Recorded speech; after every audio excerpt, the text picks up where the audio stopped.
అమ్మాయి మాట్లాడబోతుందంటే మీరందరూ చాలా క్రమశిక్షణతో వింటారు అని. అనుపమ మీరు ఒక్కసారి గనక నిశ్శబ్దాన్ని పాటిస్తే మాట్లాడుతుందంట. రెడీయా? 1 2 3 అంటాను, సైలెంట్ అయిపోవాలి. ఓకే, 1 2 3.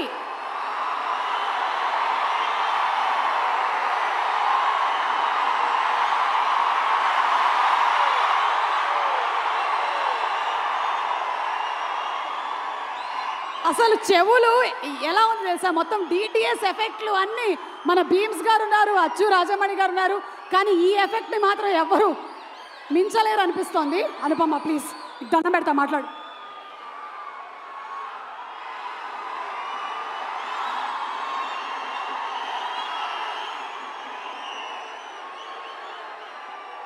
అందరికీ నమస్కారం.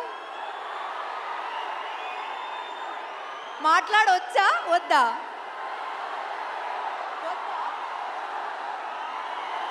ఓకే సరే, మాట్లాడట్లేదు. సుమా గారు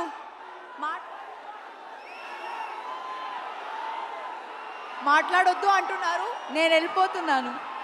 ఏ రాధిక మాటలు విందాం ఒకసారి. Radhika, how do you feel about? రండి.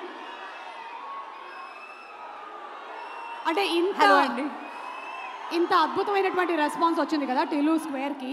9 డేస్లో ఒక 2 minutes మాట్లాడొచ్చా? అది కూడా వద్దా? ఒక్కటే, మీరు నా పాలసీ 1 minute మాట్లాడుతున్నాను. Thank you so much for the love. నేను మీ టైం వేస్ట్ చేయట్లేదు. అండ్ ఎన్టీఆర్ గారు, thank you so much for coming here. నాకు అసలు బాధ లేదు, ఎందుకంటే నాకు తెలుస్తుంది వాళ్ళ ఇమోషన్ ఏంటో అని. ఆ ఎక్సైట్మెంట్ నాకు కూడా ఉంది. సో నేను కూడా అలాగే బిహేవ్ చేస్తాను. So ya, thank you very much for coming. Trivikram గారు, thank you very much for coming. To the entire people here, thank you very much. Thank you so much Anupama.